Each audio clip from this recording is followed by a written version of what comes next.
in a smoky lounge, I'm sitting here alone, thinking about Daryl, he feels like home. With every note I realize more, Carol and Daryl, forever and more. Carol of Daryl, our hearts on the line, in this jazzy lounge, their love will shine. You may not know this, but The Walking Dead is back with another season of Daryl Dixon. This time it's called Daryl Dixon, The Book of Carol. So if you make the whole title, it's The Walking Dead, Daryl Dixon, The Book of Carol, otherwise known as Daryl Dixon Season 2. It's quite a mouthful. And really such a long title should mean a really good show. Unfortunately, Daryl Dixon is off to a really bad start. Now, I know a lot of people are really excited to see Daryl and Carol meet back up, but I'm not. I don't know what to say. It's like the first season had its moments, but the premise is so silly. Like, he's in France. He's in France because a boat from France, like a freighter, came over to Maine to pick up American walkers and take them back. And he got mixed up in the fray and got taken back as well. Now, why would the French need American walkers? Why would they be willing to invest that amount of resources into getting some zombies from a different continent? Never really is explained, at least not in a satisfactory way. We're talking hundreds of thousands of gallons of gasoline. So that immediately turns me off to this whole show because, yes, I can accept that it's a zombie apocalypse. I can suspend my disbelief to accept the nature of the genre show that I'm watching. But when you make things really implausible within that defy real logic, the logic of an apocalypse for one thing, then it becomes a lot harder to swallow and to digest. Now in season 2, we get a lot of Carol. Now we saw her a bit at the end of season 1 when she is tracking down Daryl. And she puts a guy in her trunk and goes off on the bike that he had because it's Daryl's bike. Because imagine that she just happens to run into a guy riding Daryl's bike. Of course, in all of the United States, she manages to make her way to exactly where he was. Anyway, she gets to the outpost where he was at, where he was like hunting zombies and where he was taken from. And she ends up holding 3 grown men at crossbow point. She manages to grab the crossbow and hold them all. She shoots one. Now, if you've ever had to load a crossbow, you know that it's actually a very slow process. It's not like just shooting another bullet. You have to knock the bolt and you have to crank it back, and sometimes that's with a hand crank or a string, or sometimes you can just do it with your hands, but most crossbows aren't like that. Anyways, she manages to reload it off screen, of course, because it probably did take a long time.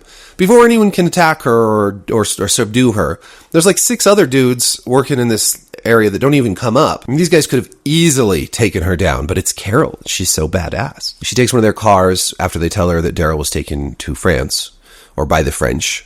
They don't actually say to France, so she could have thought maybe they were going to Quebec or something. They're French there too.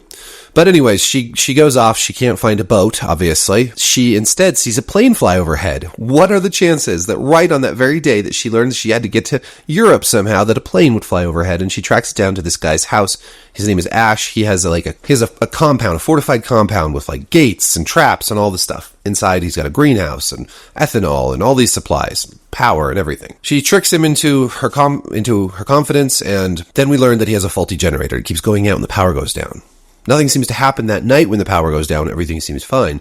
But the next day when the power goes down, it turns out that the gate that's electrically powered doesn't have a failsafe or any other mechanism to hold it shut. So every time the power goes out, the gate opens.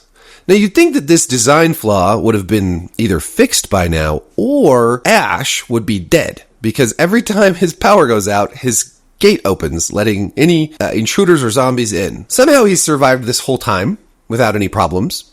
And it's just when Carol shows up that things go bad. Now, that is in keeping with The Walking Dead, because if there's one thing that is consistent about all Walking Dead shows, it's that when the good guys show up somewhere is toast.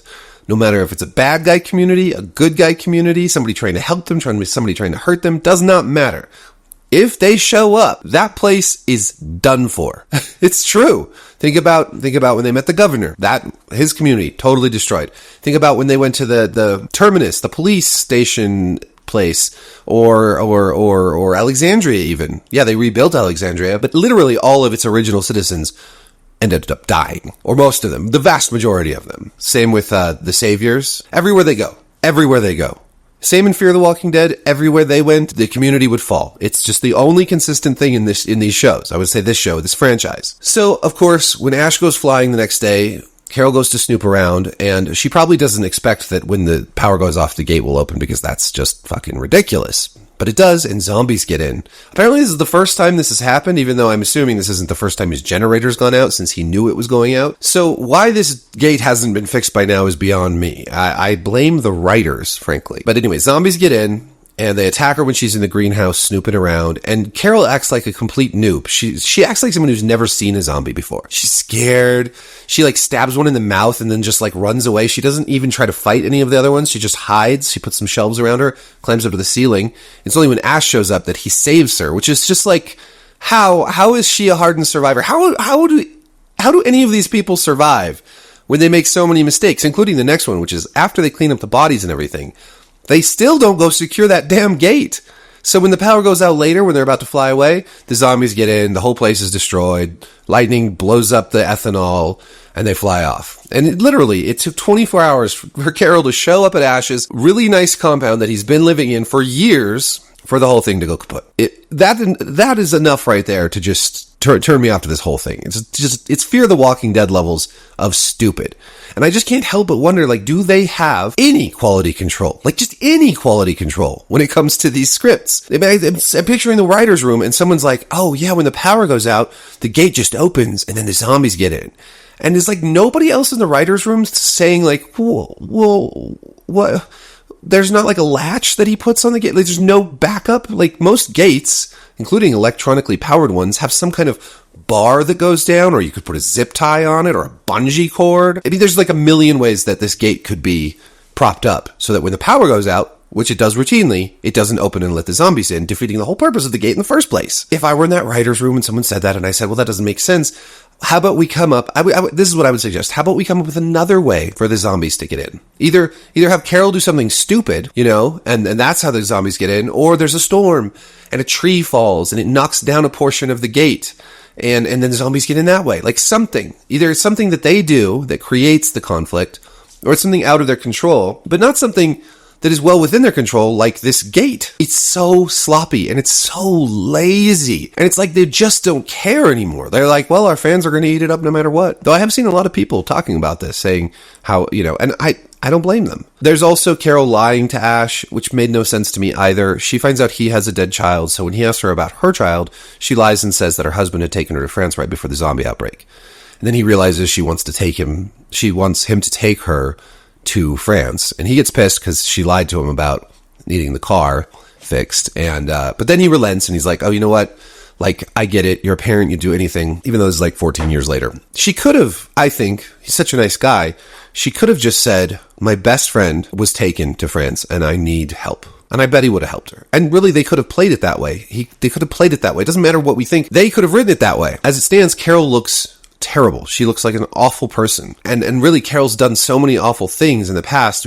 I just kind of want her to not be weak and not be horrible. I just want her to be tough and straightforward for once. Like, I feel like her character should have grown by now. And it's the way she hasn't grown, the way she's still lying and manipulating people doesn't make her a character I really care to follow, right? We want her to be someone we can root for instead of someone who's just really does the wrong thing every time. It gets old. At least in this story. Like, there are stories where people are just bad and you kind of, they lie. Walter White, right? Plenty of room for that, but not necessarily in this story. I think people at this point want Carol to be someone that they can root for, and they're just making it very hard for us to do that. And they've really for years been doing this with her character, and she still shows like no signs of growth or change or development. It's just this Carol in a circle. She's just in a circle all the time. Initially, I thought, this is totally ridiculous that they could fly across the ocean in this little Beechcraft plane that they have, because it's just so small. There's not nearly enough fuel to fly 5,000 miles across the Atlantic Ocean. But I did do some research, and yes, you can fly to Greenland and then Iceland and then Scotland, and you can make that hop around. refueling along the way. So it is possible. Without air traffic control, without any sort of way to guide them there, like, I don't know how they're supposed to actually pull that off. But clearly this is what's going to happen. The other storyline, one more thing. They had to get some flashbacks in there. So when the barn doors open, like she's having flashbacks of Sophia, even though I imagine that Carol has been through barn doors many times since Sophia died, her daughter, like in Alexandria, for instance, where they had a barn, or plenty of other places. So I don't know why now. Who knows? Because the story demands it. And then he also on the table has some Cherokee roses, which immediately leads to a flashback of her and Daryl where he has the Cherokee rose, which, by the way, do not grow in Maine. They only grow in the South because they need warm climates, and Maine is not that. So there's no freaking way this guy has Cherokee roses, but whatever, it's a small detail. The other storyline takes place in France with Daryl. He is training Laurent. Laurent, the chosen child, is so French. Who I hate that kid, man. What a terrible character. What a stupid storyline. That was one of the worst parts of the first season. Just this transporting this kid who is not magical, who's not immune. He's just like the chosen one because they said so. Oh, it's so bad. They have to rescue some people from their community, from the French lady who's a bad guy, Losang guy who's like the Asian American guy, doesn't want Daryl to train stupid Laurent anymore. And then he like talks about how he does Aikido and he has like a bow staff and everything. So it's just like, hey, let's do a callback to Morgan and Eastman and that whole thing.